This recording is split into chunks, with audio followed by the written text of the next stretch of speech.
Hoje eu quero conversar com você, talvez de uma forma diferente do que estamos acostumados, aquele sermão com 3 pontinhos, que fica assim bem fácil para a gente ir embora e compreender. Hoje eu quero convidar você a pensar, raciocinar comigo, refletir no texto da palavra de Deus. E no entanto eu sou muito incomodado para nós conversarmos a respeito do assunto que vamos tratar hoje. Eu quero conversar sobre medo, e nós teremos um texto da palavra de Deus. E se você percebeu, no final de semana passado, tanto na escola dominical quanto à noite, nós trabalhamos os textos da palavra de Deus que falam a respeito da morte e ressurreição de Cristo. E hoje nós vamos seguir em um dos textos, mas de uma forma diferente, lendo por parte os textos e compreendendo o que a palavra de Deus quer nos dizer nessa noite. Antes de irmos para o texto, se você já quiser localizar o texto, Evangelho de Lucas, no capítulo 24, Evangelho de Lucas, capítulo 24, e aí você vai deixar a sua Bíblia aberta para acompanharmos juntos esse texto. Evangelho de Lucas, capítulo 24.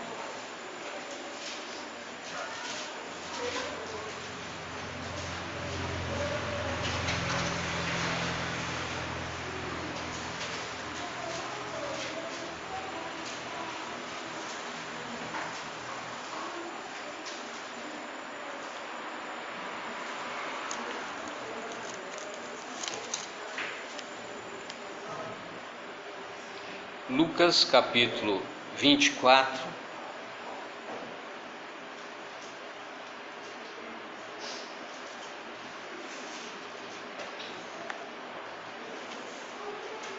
nós leremos no momento oportuno a partir do versículo 9.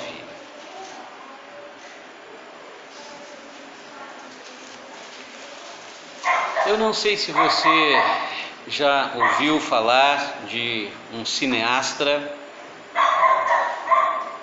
e o nome dele é bem conhecido,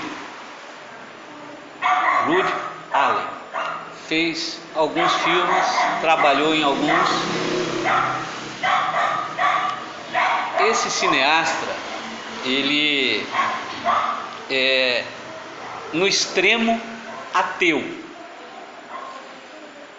E lendo algumas biografias sobre esse cineasta,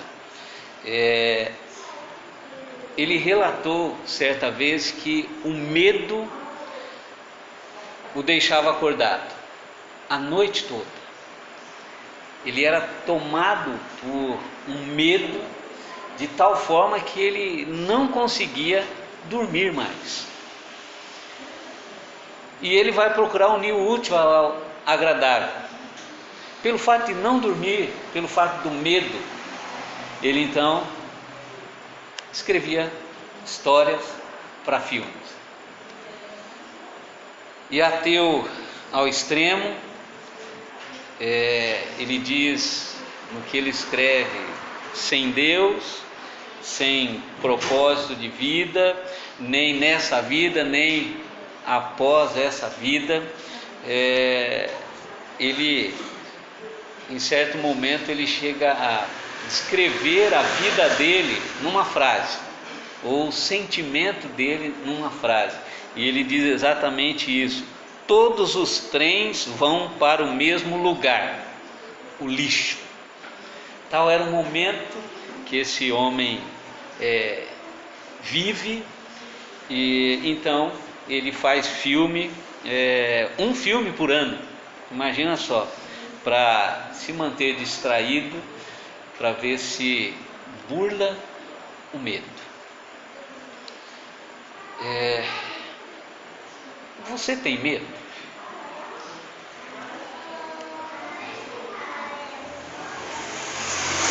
quais são os seus medos? Eu poderia descrever aqui muitos dos que eu já tive e dos que eu tenho. Essa semana mesmo eu fiquei assim preocupado. Eu achei que eu ia ficar viúvo. Aliás, ela ia ficar viúva. Mas eu creio que talvez alguns dos meus medos é bem parecido com o seu. Eu tinha entre 9 e 10 anos, uma sobrinha faleceu naquela época onde acho que a meningite atacou São Paulo, e uma das minhas sobrinhas morreu. E era aquele tempo ainda que o caixão ficava em cima da mesa, onde você tomava café, onde você almoçava, ia para casa. E eu me lembro até hoje que a minha casa lotou de gente, afinal era uma criança. E o problema maior é ir para dormir à noite. Eu dormia bem perto da porta, 8 irmãos, imagina você. Dormia perto da porta, e às vezes você acordava à noite, você tinha aquela impressão de que estava alguém por ali. Eu sou daquele tempo ainda que os banheiros eram fora de casa. Então esse é um dos medos que eu já senti. E aí na minha época de seminarista, Deus me colocou à prova. Trabalhei durante 4 anos aqui na igreja presbiteriana de Casa Branca como seminarista, e uma senhora faleceu, e exatamente o velório foi num sábado que eu chegava na igreja, e chegou determinada hora da noite, eu dormia num quartinho do lado da igreja, e quando menos eu percebi, lá estava eu e a senhora sozinho na igreja. Eu não sabia se eu ia dormir no meu quartinho, porque todo mundo foi embora. E aí eu me recordei, Deus, eu acho que o Senhor me preparou lá para colocar aqui. Eu confesso, eu ainda fiquei meio preocupado, não teve jeito de dormir, gente. Mas o medo às vezes se torna engraçado, né? Parece que a gente quer descontrair, e talvez assim como esse cineasta, ele fazia um filme por ano para tentar descontrair, mas é algo muito sério.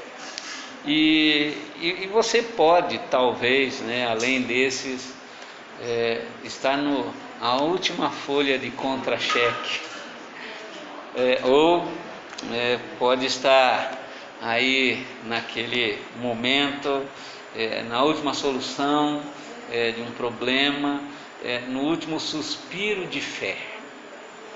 Os medos, eles nos atingem de forma diversas, né?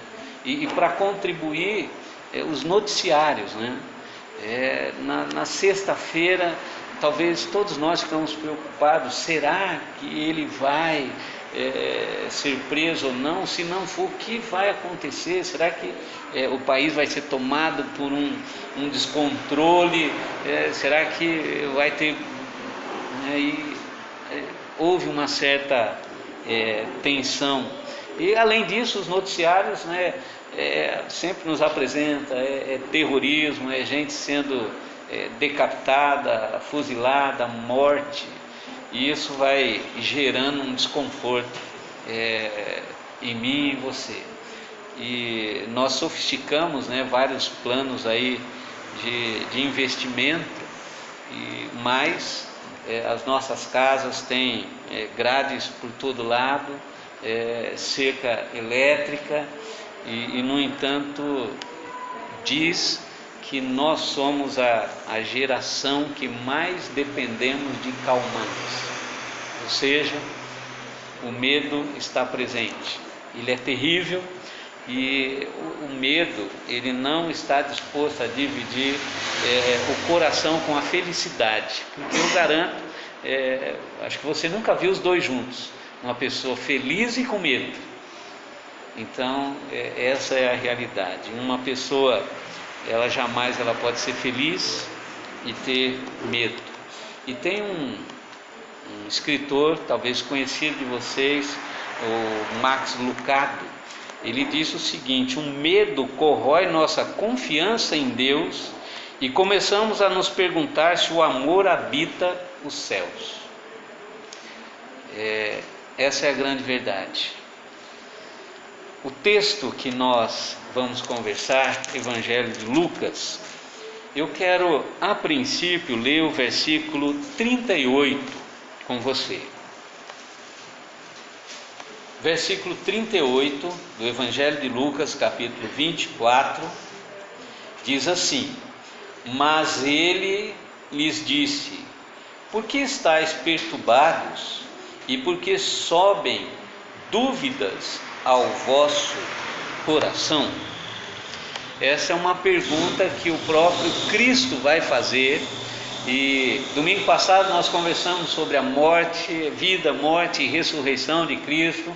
Cristo já está aí naquele momento e se preparando para ser assunto ao céu, estar à direita do Pai. Mas antes você percebe que alguns episódios vai acontecer, e o que a gente encontra aqui no versículo 38 do Evangelho de Lucas é exatamente uma manifestação de medo daqueles que estavam ali ao redor do Mestre, de Jesus.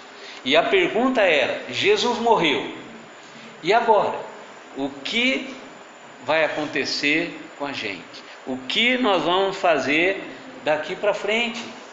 Eram discípulos, eles sabiam que algo iria acontecer, porque o Mestre se foi. E agora? O que nós vamos fazer? Questionamentos que estavam na mente dos discípulos. Aí Lucas, no capítulo 24, versículo 9 até o 11, diz assim: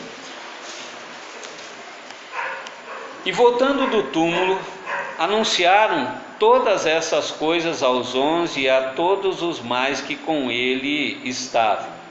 Eram Maria Madalena, Joana e Maria, mãe de Tiago. Também as demais que estavam com elas confirmaram estas coisas aos apóstolos. Tais palavras lhe pareciam como delírio, e não acreditaram nelas. Essa expressão, e não acreditaram nelas, nas palavras anunciadas por dois varões de branco que apareceram no momento em que elas vão até o túmulo para fazer algumas ofertas ao Senhor, para talvez prestar alguma homenagem, e elas se deparam com dois varões de branco e que anunciam que o Mestre não estava mais lá. No entanto, o texto de Lucas diz: elas não acreditaram nas palavras. Possivelmente essas mulheres, elas já se dirigem para o túmulo com muitos questionamentos, com receio. E é interessante que você vai perceber que o medo, ele corrói de tal forma a confiança daquelas mulheres, e por que não dizer a minha, a sua confiança também. O medo, ele vem e ele começa a sufocar promessas, ele começa a sufocar promessas de Deus, e ficamos confusos. Você percebe que essas mulheres, elas se dirigem para o túmulo, e a partir do relato dessa expressão, caracteriza que elas estavam com medo. E exatamente a expressão aqui deixa claro que aquelas mulheres, de tal forma, estavam com muito receio, porque Jesus havia morrido. Elas se esquecem do que Jesus já havia dito, que iria ressuscitar no terceiro dia. Versículo 15, olha o que diz: E aconteceu que, enquanto conversavam e discutiam, o próprio Jesus se aproximou e ia com eles. O episódio aqui, ele vai dar como que um salto. Aquelas mulheres não acreditaram, E você vai perceber que Pedro depois ele vai para confirmar, porque ele percebe a insegurança nas palavras daquelas mulheres. Elas não transmitiam com exatidão, o medo deixa elas tão abaladas que elas não conseguem transmitir com exatidão: olha, o que nós ouvimos é Cristo ressuscitou. E como Pedro tem a personalidade do cara desconfiado, ele vai para confirmar. No entanto, você já percebe que as mulheres como que deixam a cena, e aí naquele mesmo dia, talvez pela preocupação, talvez pelo medo, alguns discípulos eles já começam a retornar para as suas regiões. Eis que o próprio Jesus aparece no meio deles, do lado deles. O texto aqui, a língua original, trata exatamente e salienta uma determinação de Jesus. Autós Jesus, o próprio Jesus veio. E isso é muito importante para nós, porque perceba como Deus onisciente, Ele conhece a mente e o coração. Ele já sabia que aquelas mulheres anunciaram a sua ressurreição, mas elas, de tal forma, o medo havia sufocado até a convicção delas mesmas, e elas não conseguiram transmitir aquela verdade. E aí você percebe que a missão já não bastava. O texto diz que o próprio Jesus aparece no meio deles. Jesus, sendo Deus onisciente, ele percebe que para essa missão já os anjos não bastariam, porque aquelas mulheres não acreditaram nos 2 varões de branco que anunciaram: olha, Cristo ressuscitou. E aí Jesus, então, percebendo isso, esses emissários já não eram mais suficientes, e aí o próprio Jesus vem no meio deles. E como Jesus vai auxiliar na fé daqueles, a princípio, 2 discípulos? Como que Jesus vai trabalhar a mente e o coração daqueles 2 discípulos? Perceba que Jesus já havia marcado a sexta-feira, com a sexta da crucificação, com um terremoto. Jesus já havia marcado a sexta-feira da crucificação com um eclipse solar. A ressurreição também já havia sido marcada com alguns sinais, porque muitos santos, naquele mesmo dia, como relata o Evangelho de Mateus, no capítulo 27, havia ressuscitado também. Mas aqui existe algo que eu quero que você perceba com muita clareza.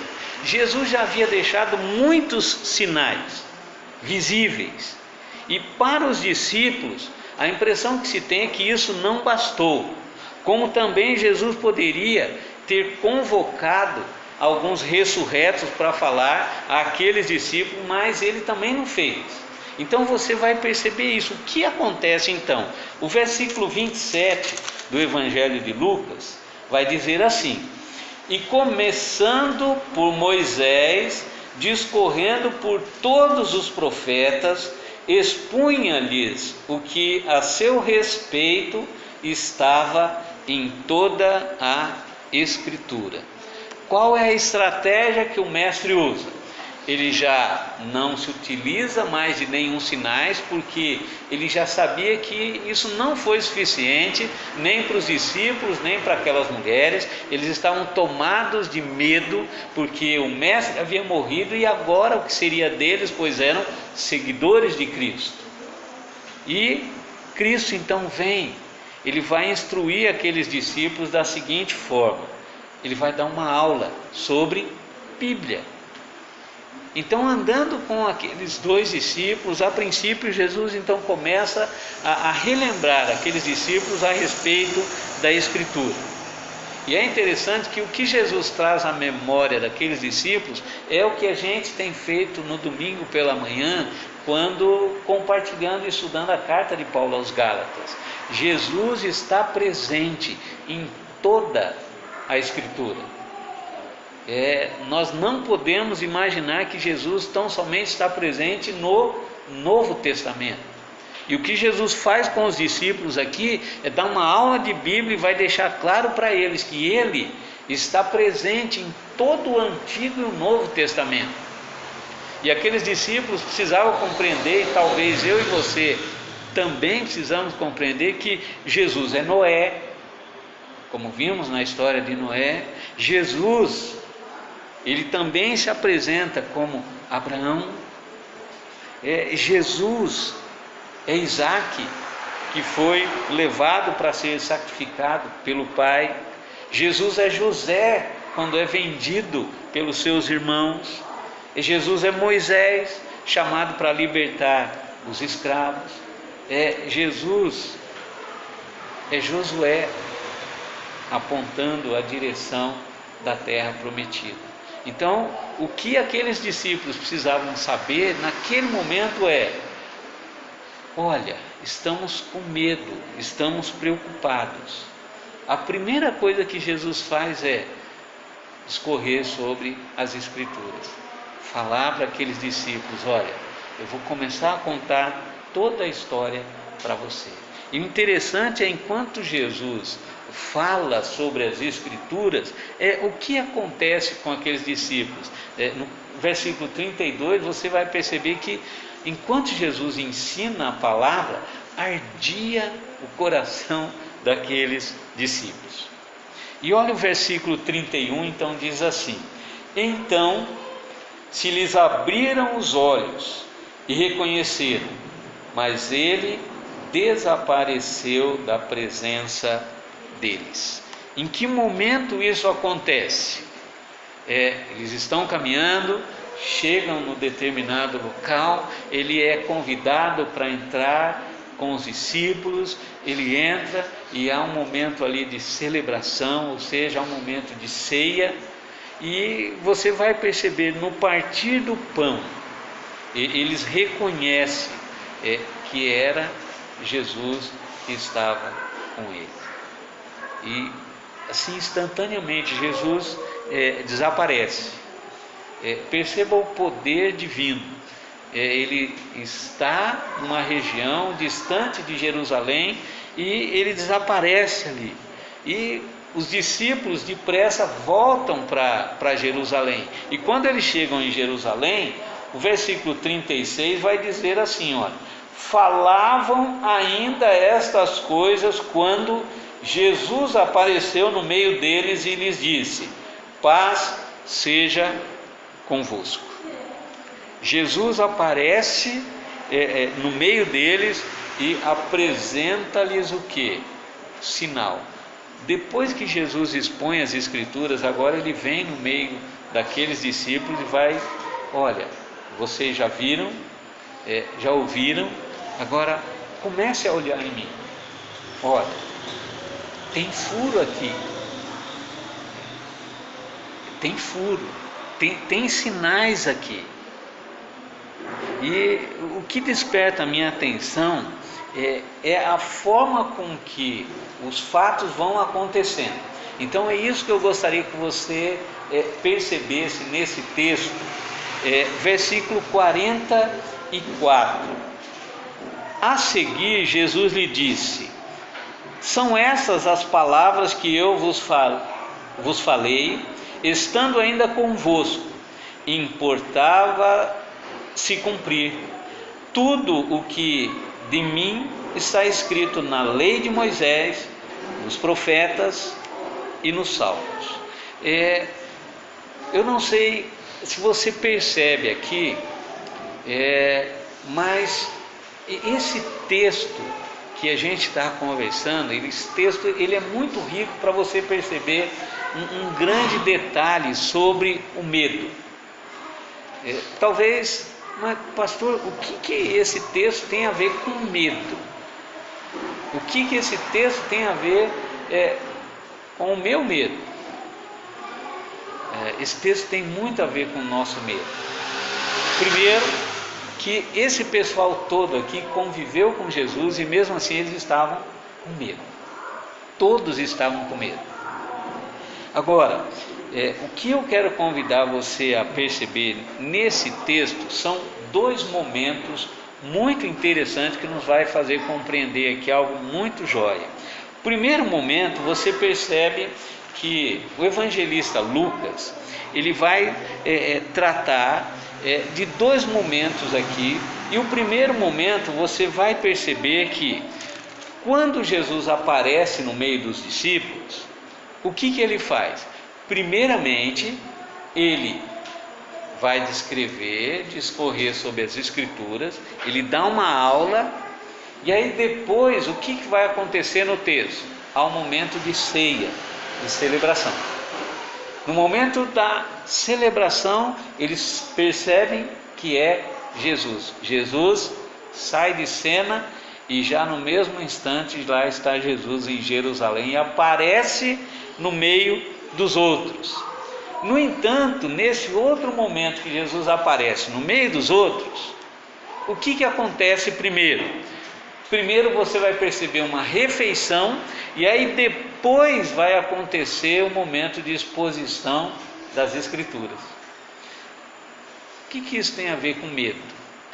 Essa inversão de acontecimentos aqui. Primeiro, Jesus aparece, tem a exposição da Escritura e depois a ceia. Depois Jesus aparece, primeiro tem a ceia e depois as Escrituras. Qual é o sentido disso?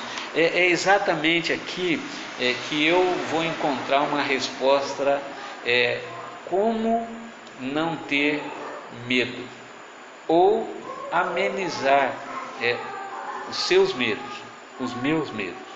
Qual é a resposta? Nós temos uma resposta aqui. O que Jesus então faria com os nossos medos e as nossas dúvidas?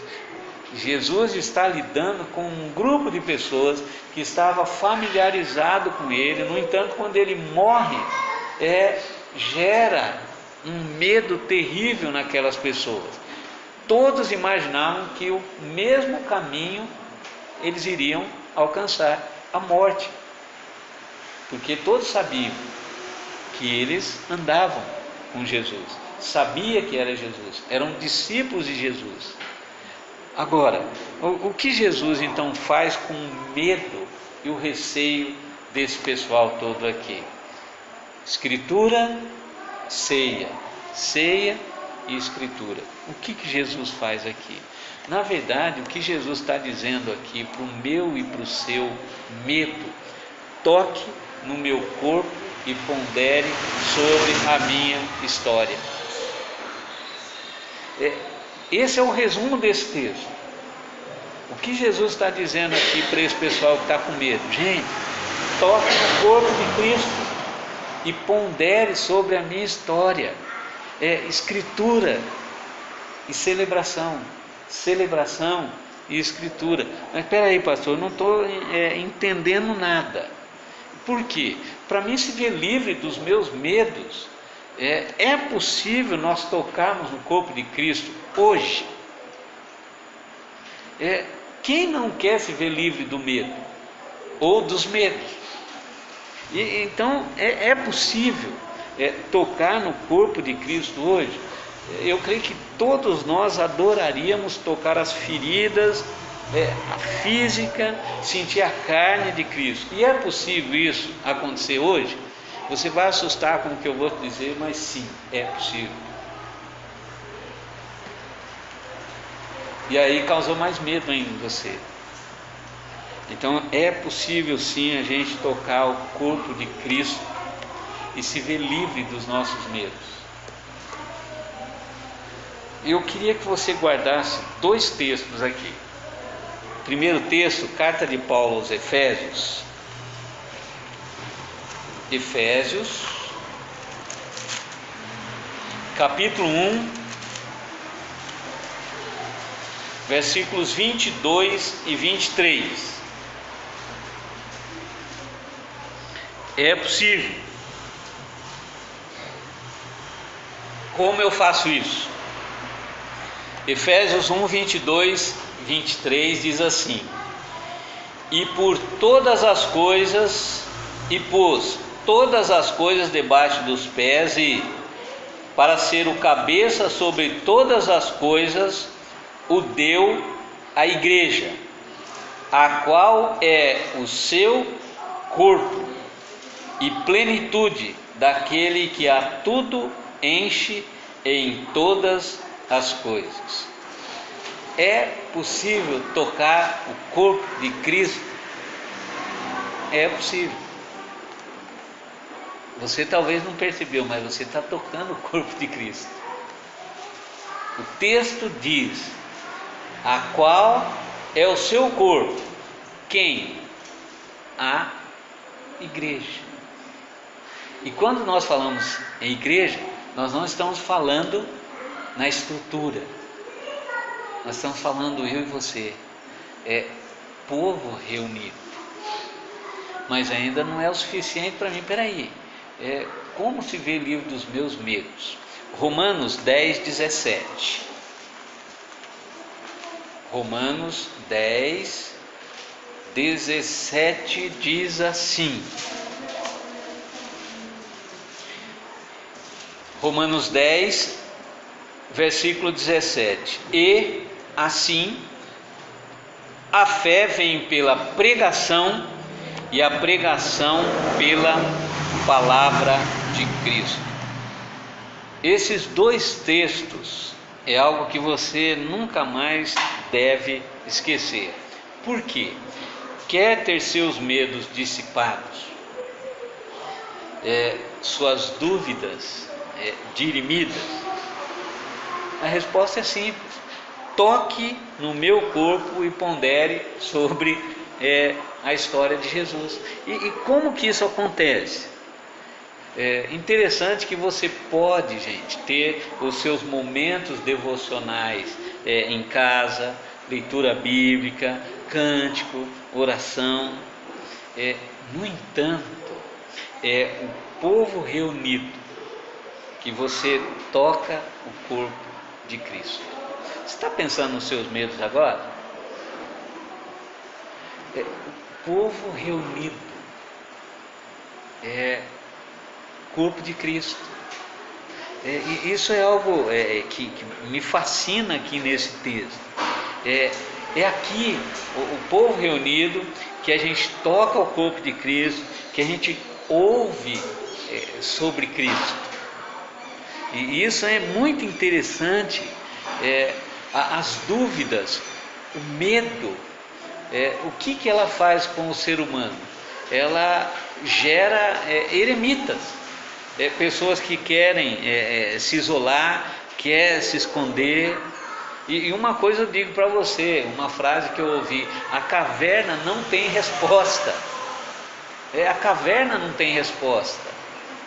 Você nunca vai encontrar a resposta e dirimir os seus medos.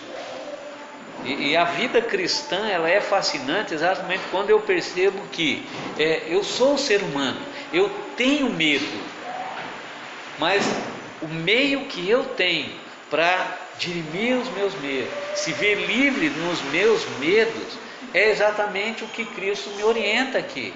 É tocar o seu corpo e ponderar sobre a sua história. Então, você pode sim ter os seus momentos. Pastor, mas eu tenho meus momentos devocionais em casa, eu leio a Bíblia, eu oro, eu canto, eu louvo ao Senhor. Não, você deve continuar isso, mas isso não vai eliminar os seus medos. O único meio que você tem é exatamente esse: tocar o corpo de Cristo, esse tempo juntos aqui, e ouvir a exposição da palavra. É o único meio que o cristão tem para se ver livre de medo. E não sou eu que digo, é a própria palavra de Deus. E é algo sobrenatural que acontece. Isso significa que se eu fosse você, eu não permitiria mais que pessoas, coisas, afazeres tirassem você de usufruir desse momento aqui. se você quer se ver livre dos seus medos. E às vezes nós não valorizamos esse tempo aqui, mas muita coisa acontece quando o povo de Deus se reúne. E uma das coisas que acontece é isso. Você pode sair daqui nessa noite ainda preocupado, mas uma coisa é, algo tem acontecido, algo acontece quando o povo se reúne. Dificilmente num tempo de louvor, num tempo de ouvir a palavra, talvez você está trazendo um medo na sua mente agora, porque eu estou insistindo com isso e usando esse nome, mas se não fosse o tema, mas o tema é necessário a gente tratar para você saber. Olha, se você tem receio, medo, preocupação, o momento para você se ver livre disso é aqui, povo reunido. É aqui que você toca no corpo de Cristo. Então é possível, você pode falar para qualquer pessoa: olha, domingo eu toquei o corpo de Cristo. Alguém vai te achar louco, mas aí você já sabe o que é tocar o corpo de Cristo. Ele deu esse poder, para a igreja, povo dele reunido. Então o que nós estamos fazendo aqui é exatamente isso. Então existe meios para que o meu medo, a minha preocupação possam ser aí esmiuçada, trabalhada, e ela gradativamente deixando de existir. Sim, existe. Qual é a receita? Povo reunido. Tocar no corpo de Cristo. E é por isso que atividades de igreja não existe apenas para dizer temos atividades. Não, atividades da comunidade cristã meios de graça. Então, às vezes nós dizemos sobre os nossos irmãos, eles usam a expressão: você perdeu a graça hoje, né? Você não foi no culto hoje. Então, se eu fosse você, salvo algumas exceções, e o nosso Deus sabe quando nós não podemos tocar o corpo dele, mas assim também ele sabe quando não queremos tocar o corpo dele, e ele respeita as nossas decisões, tá? Então esse é o nosso Deus. Temos atividades aqui de exposição da palavra na quarta, nosso encontro na manhã e à noite.